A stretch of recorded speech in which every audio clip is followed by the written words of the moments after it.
Welcome to the First Unitarian Universalist Congregation of Ann Arbor, Michigan. Even though we wish we could be together in person to share a hug, sing together, or eat a delicious donut, it is a gift to gather in this online space. It is a gift to gather from our homes, whether the place we call home is down the street or across the world. If you'd like an opportunity to gather in a more intimate space, please join us for our virtual social hour directly after service at uuaa.org/social hour. It's a great way to have conversations with one another and deepen your connections. If you're new to us and you want to learn more about our community, please let the host know so that they can invite you to a special breakout room. It's been wonderful to welcome so many new people to our community, including many people who couldn't have visited us otherwise because of geographical or logistical barriers. It's also been such a joy to be able to virtually visit other congregations, including, of course, our friends at Church of the River in Memphis, Tennessee. We will once again join them for a virtual church swap next Sunday, August 23rd, but we want to be able to join them in their live chat, so we're going to do their start time, which means we'll start at noon Eastern rather than our normal 11:30 a.m. Eastern time. It's been wonderful to build partnerships with them, and to see all the different types of partnerships and friendships that can be built online. I was reminded of that yet again this week as we prepared to say goodbye to our summer intern, Kari Gottfried. I haven't actually met Kari in person yet, but I keep forgetting that because we've been able to form such strong connections as I've worked as her supervisor these past few months. Many of you have seen the wonderful work she does in worship, of course, but what you might not know is that behind the scenes, she is also a powerhouse and an inspiration. I wasn't sure how much we could do online in just a few months, but she has blown us all away. So please join me in wishing her well and giving her our deepest thanks. In that same spirit of community, please join me now as we light our chalice.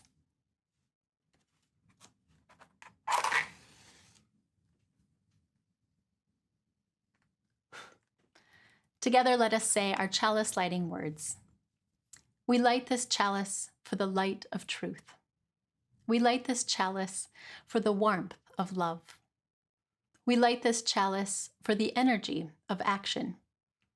We light this chalice for the harmony of peace.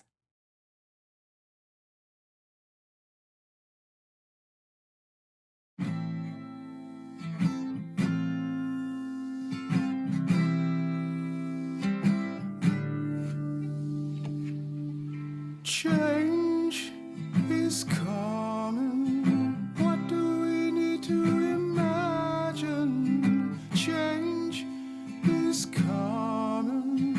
What do we need to imagine? 'Cause I know from brokenness there's whole. I know from brokenness there's hope. Change is coming. What do we need to imagine? Change is coming. What do we need to imagine? To be prepared. I know I'm scared. To be prepared. I know I'm scared. And I know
few weeks before my internship began in June, I started watching your services online, trying to get a sense of what I was getting myself into.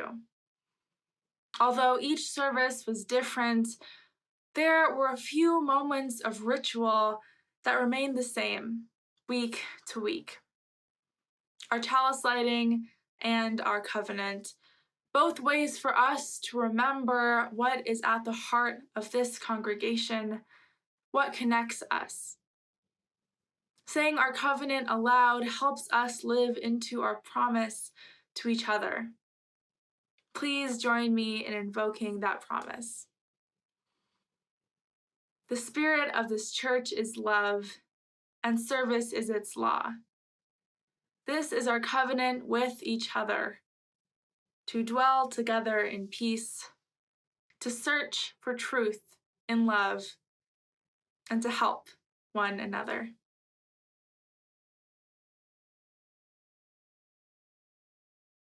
The Invisible String by Patrice Karst.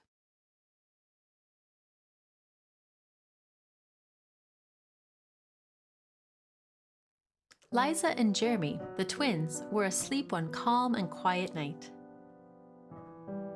Suddenly, it began to rain very hard. Thunder rumbled until it got so loud that it woke them up. "Mommy, Mommy," they cried as they ran to her. "Don't worry, you two. It's just the storm making all that noise. Go back to bed." "We want to stay close to you," said Jeremy. "We're scared."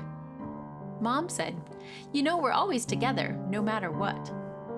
"But how can we be together when you're out here and we're in bed?" said Liza. Mom held something right in front of them and said, "This is how." Rubbing their sleepy eyes, the twins came closer to see what Mom was holding. "I was about your age when my mommy first told me about the invisible string." "I don't see a string," said Jeremy. "You don't need to see the invisible string. People who love each other are always connected by a very special string made of love." "But if you can't see it, how do you know it's there?" asked Liza. "Even though you can't see it with your eyes, you can feel it with your heart and know that you are always connected to everyone you love." When you're at school and you miss me, your love travels all the way along the string until I feel it tug on my heart. And when you tug it right back, we feel it in our hearts, said Jeremy. "Does Jasper the cat have an invisible string?" Liza asked. "Sure she does," said Mom. "And best friends like me and Lucy?" asked Liza. "Best friends too." "How far can the string reach?" "Anywhere and everywhere," Mom said. "Would it reach me even if I were a submarine captain deep in the ocean?" asked Jeremy. "Yes," Mom said, "even there." "Or a mountain climber?" "Even there." "A ballerina in France?" "Even there." "A jungle explorer?" "Even there." "How about an astronaut out in space?" "Yes, even there." Then Jeremy quietly asked, "Can my string reach all the way to Uncle Brian in heaven?" "Yes, even there." "Does the string go away when you're mad at us?" "Never," said Mom. "Love is stronger than anger. And as long as love is in your heart, the string will always be there. Even when you get older and can't agree about things like what movie to see, or what game to play in the back seat, or what time to go to bed." "Oh, that's right, you two should be in bed." And with that, they all laughed as Mom chased the twins back to their beds. Within a few minutes, they were asleep, even though the storm was still making the same loud noises outside. As they slept, they started dreaming of all the invisible strings they have, and all the strings their friends have, and their friends have, and their friends have, until everyone in the world was connected by invisible strings. And from deep inside, they could now clearly see. No one is ever alone. The end.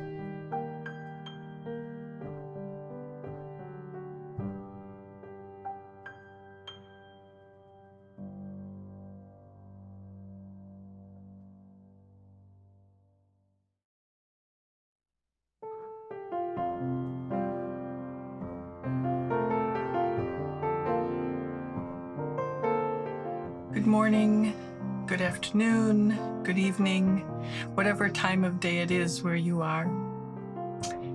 Imagine for a moment a spider's web. Can you see it? There are a few long threads that look like spokes in a wheel. These are anchors, and it's around these that circular shapes grow from very tiny circles in the center, increasing as size as the spiral moves outwards towards the edge of the web. You might be an anchoring spoke, having been a First Unitarian Universalist Ann Arbor member for decades. You might be newer to the congregation, or maybe this is the first time you're with us. Maybe you are one of the very tiny circles at the very beginning of the spiral. Whoever you are, your presence here matters. Your financial contribution of any size also matters. Your giving helps support the ministries and programs of this congregation, essential spiritual growth and development for children, youth, and adults, vibrant music and worship, social justice efforts around the urgent work of dismantling white supremacy, and in this election cycle, making sure voting is accessible to all. I invite you to give as generously as you are able at UUAA.org/giving. And I thank you for your generosity.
Hello, my name is Rihanna Johnson-Levy, and this is Trustwalk, a reflection I wrote almost 7 years ago, this fall. Trustwalk. My high school years were speckled with trustwalks. In my Unitarian Universalist youth group at the First UU congregation of Ann Arbor, each year, the incoming freshmen were given blindfolds and a partner. They were led out into the dark, with only hands on their shoulders to guide them. When it was my turn to be blindfolded, I found, while stumbling over gravel in the parking lot and trudging up the hills behind the church, that despite all efforts to fool me, the whole time I knew exactly where I was. This was ground I knew. Before even pressing down my foot, I knew exactly how much the earth would give beneath me. I knew I was safe. I trusted the people around me. but it was easy. I knew I could have gotten along without them. After high school, I moved away for college and was looking for the belonging I had found at home. I joined a poetry group, and our first meeting included an initiation ceremony that reminded me of my youth group. The evening started with a scavenger hunt all around town and culminated in a Trustwalk. Blindfolded by the more senior members, I could not orient myself in the dark. For the first time in my life, I was truly lost. In this new town, I barely knew where I was with my eyes open. When I allowed a new acquaintance to guide me, I truly gave them control. Growing up, I was fortunate to be able to find ground I loved and people I connected to at church. When I moved, the trauma of leaving such a beautiful home led me to be incredibly insecure my first few weeks away. Once, when I introduced myself, the person I was meeting told me, "You say Ann Arbor like it's the center of the universe." And to me, it was. It was how I related myself to the world. It was where my friends lived. I believed I could not love the new people in my new home in the same way. They hadn't watched me stumble through adolescence. They would never really know me. I felt that I was living away from where my life truly was. I only started to adjust when the fall colors began to paint the trees around me.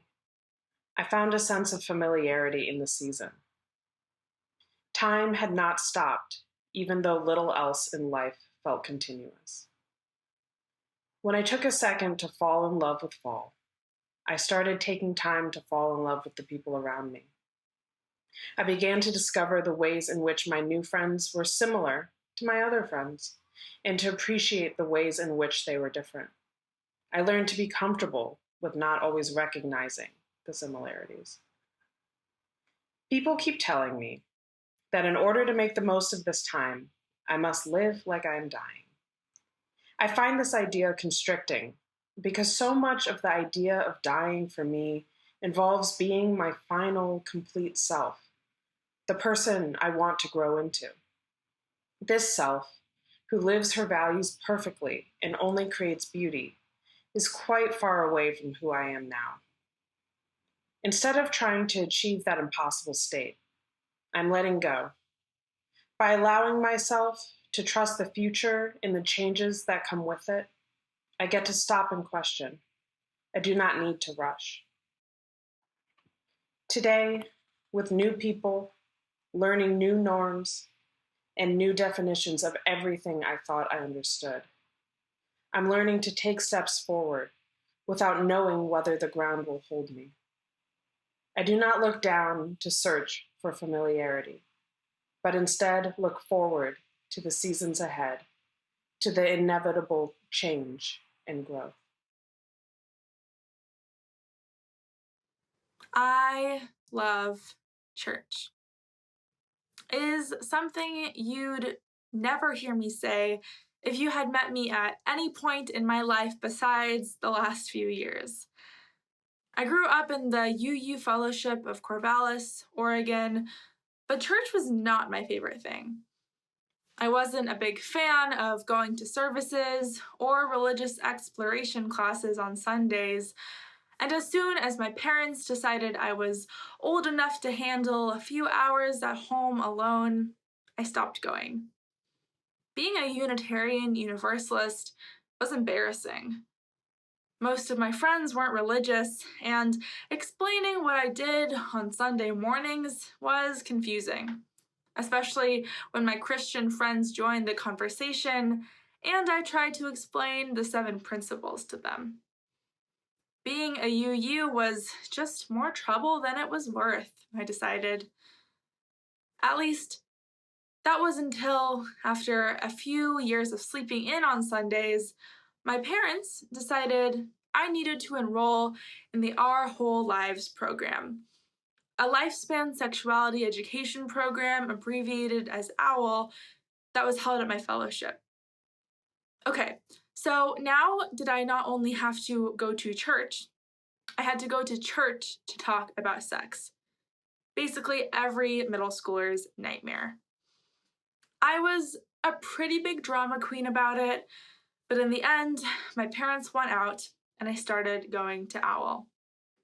And don't tell my parents, but it was one of the best parenting decisions they ever made. It was in that awkward, vulnerable space where I found my people.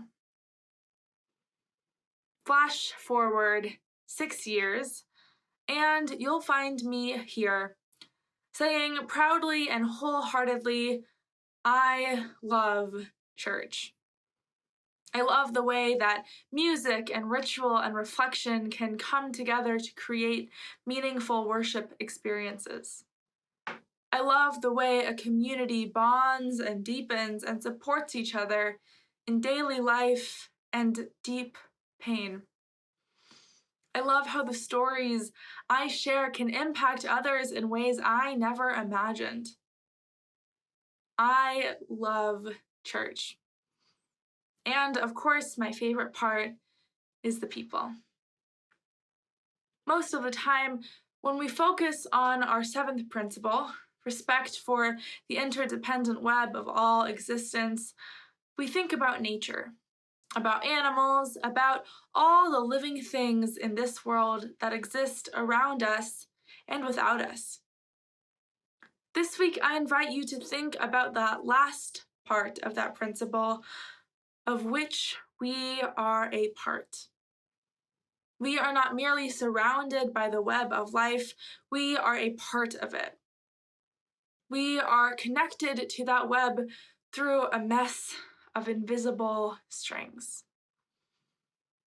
There is something that calls me to Unitarian Universalist ministry, something that was embedded in my soul sometime between awkward and vulnerable and today, my own invisible string. It pulled me to Boston to attend Wellesley College, where I've practiced living into my UU faith every single day, rediscovering my own beliefs and values and putting them into action. And this summer, it pulled me to you. I'll admit, before a mentor encouraged me to reach out to Reverend Manish, I knew very little about your congregation. Your rich history, strong leadership, and innovative worship services. The only spark of a memory was a reading from one book that I always keep near me, Becoming. Becoming is a compilation of prayers and stories written specifically to help UUs in the transition from youth to young adult. I've been gifted several copies of this book throughout the past few years and have given all but the first to others. My first, right here, has been read through many times. The pages are worn from my fingers poring over the words of wisdom, the paper damaged from the salt of my tears and the flame of the chalice when I was not quite careful enough. The book is much thicker than when I first got it, the result of the careful pasting of every kind note I have ever received in youth and young adult communities. Rihanna spoke about the Trustwalks she did as a youth at UUAA, and the leap of faith she took while leaving her home to embark on her next journey. Ever since I first read her reflection, it has always resonated with me, but this summer even more so, because I was supposed to be traveling to the place that Rihanna spoke about as the center of the universe. As we all know, that didn't quite go as planned.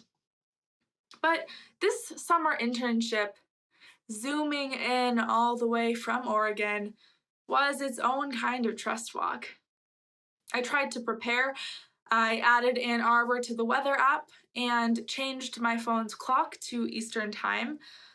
I spent hours poring over the UUAA website, looking at photos of the building and grounds on Google Maps, trying desperately to get some sense of where I'd be virtually spending my time for the next few months. But not only was I blindfolded, I had never seen the ground before. However, as we have learned time and time again in these past months, the church is much more than the building. Music and ritual and reflection can be and should be a part of our lives. A community can bond and deepen and support each other in daily life and deep pain, whether we meet together on Sundays or not. And the stories I share can impact others in ways I never imagined, even from 2,000 miles away. And that's why I say that I love church. I've still never been to Ann Arbor, and as soon as it's safe to do so, I'll be changing that. But even though I've never been in person with you all, never seen more of you than what fits on your Zoom screen, I feel so connected to this congregation. There are hundreds of invisible strings tying me to all of you, reaching halfway across the country through underground cables and telephone wires, through the YouTube chat and Facebook comments, from each of your hearts to mine and back again. Thank you so, so much for making this internship a truly special experience, even in the midst of a global pandemic. I'm so excited to take all that you have taught me this summer into my future ministry. Bum, bum, bum, bum. Bum, bum, bum, bum.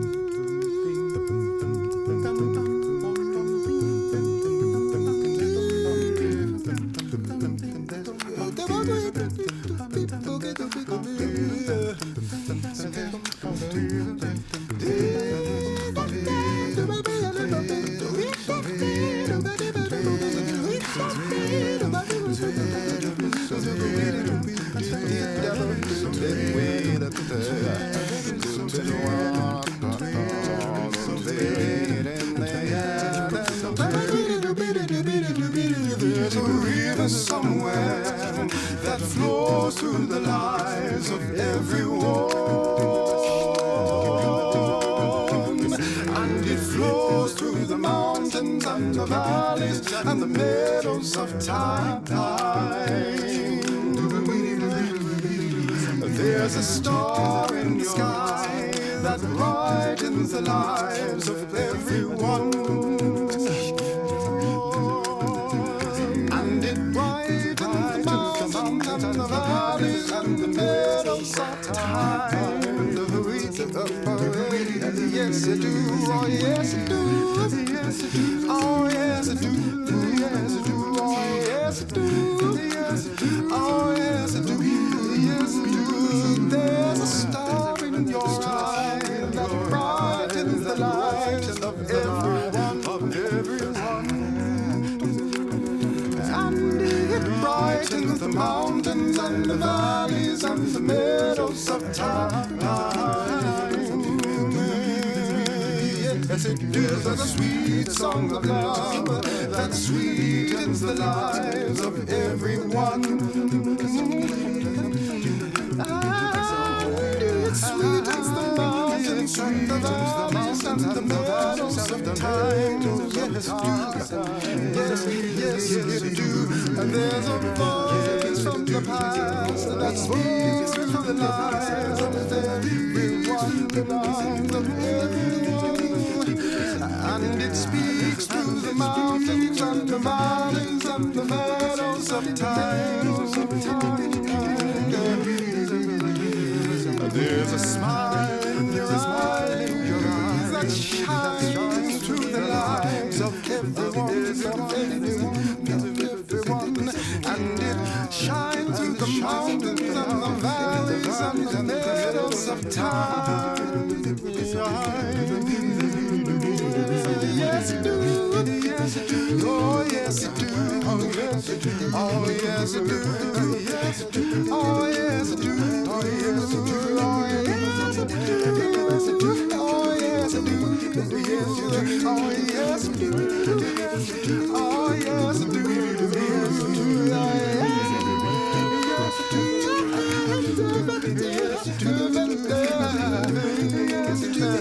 Yes, you do. Oh, yes, you do. Oh, yes, you do. Oh, yes, you do. Yes, you do. Yes, oh, yes, you do. Yes, you do. Yes, oh, yes, you do. Yes, you do. Yes, oh, yes, you do. Yes, you do. Yes, oh, yes, you do. Yes, you do. Yes, oh, yes, you do. Yes, you do. Oh, yes, you do. Yes, you do. Yes, oh, yes, you do. Yes, you do. Yes, there's a river somewhere. Yes, there's that flows through the light. Yes, there's a river somewhere that flows through the light, and it flows through the mountains and the valleys and the meadows of time. Yes, it flows the river. In my first semester at Meadville Lombard Theological School in the fall of 2016, the returning students gathered 20 or so of us new students into a circle in the lounge of the school. It was at dusk, and the sun was just setting over Lake Michigan. One of the returning students held a skein of yarn and wrapped it around my wrist, and then passed it along until each new student was connected by a continuous thread.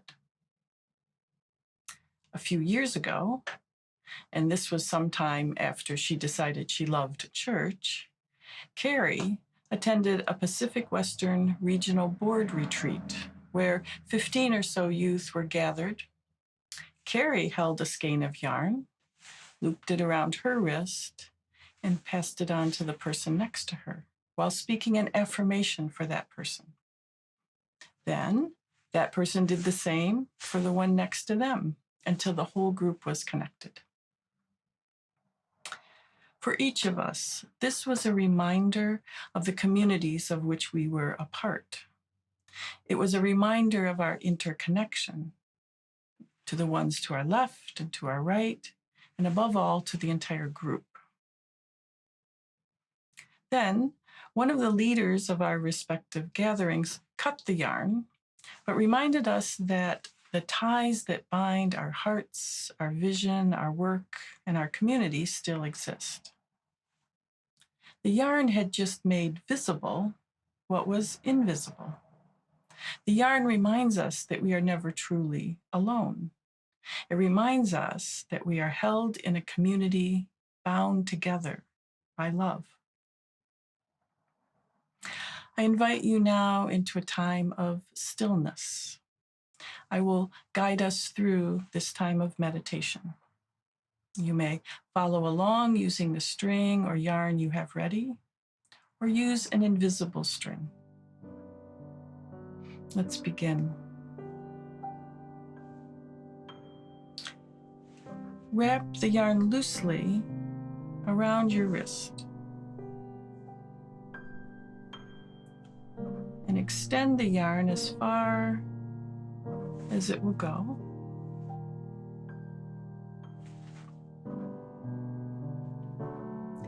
Imagine who is the next person connected to the yarn. If you are with someone else right now, extend the yarn from your wrist and loosely wrap it around the next person's wrist, visibly connecting each other. And imagine who might be the other person we're connected to. And take a few breaths with me.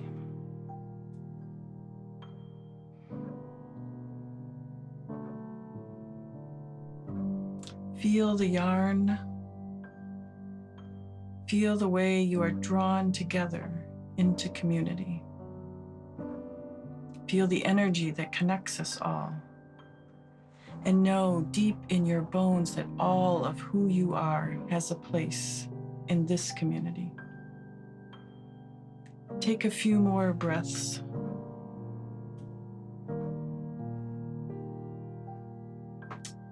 If you're able, cut the string.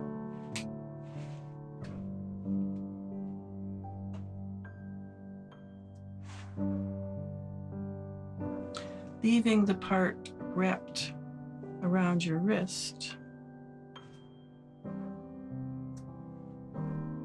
to form a bracelet.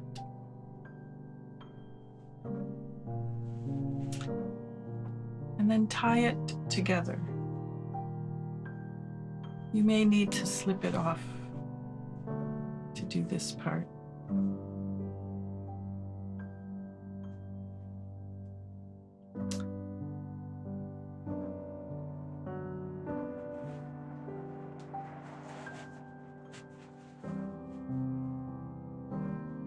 Let this bracelet remind you that you have a place in this community.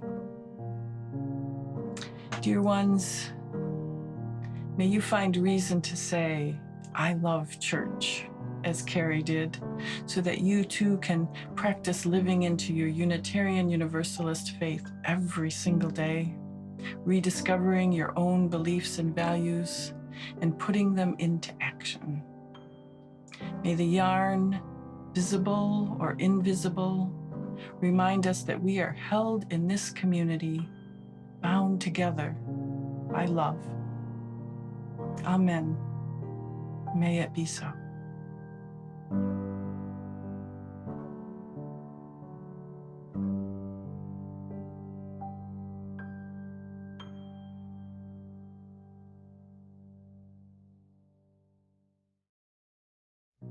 Despite some parts of the summer feeling like they lasted a century, my time with you as your student intern has come to an end. This Thursday, I'll be flying back to Massachusetts to begin my sophomore year at Wellesley College. Don't worry, we have lots of safety measures, and our college president is a doctor, so I'll be okay. I'd love to see you all in social hour after this to say goodbye and to thank you for the generous welcome you've extended to me this summer. But don't worry, this is not the last you've seen of me. I am extremely happy to announce that starting on September 7th, I will be transitioning to a part-time role as UUAA's Communications Ministry Specialist. As we begin the next decade, I'm excited to explore what communications can look like at UUAA, especially in this time when the virtual connections we make are so important. As we know, church is more than the building, and it's not just Sunday mornings either.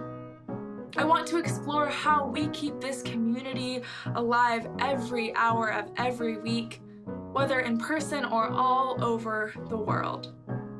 Our invisible strings must be stronger than ever. You might not see me in services as often, but I hope that we'll connect on Instagram and Twitter at UU_Ann Arbor, on Facebook, on Realm, and you can also always reach me at Kari@uuaa.org. Although I won't be answering email in the next few weeks as I adjust to this great college experiment that I'm embarking on. It's been a true joy learning from you all over these past few months, and I'm grateful that our time together hasn't ended. If you're able, join me in social hour by typing uuaa.org/social hour into your browser. And until we meet again, go in peace.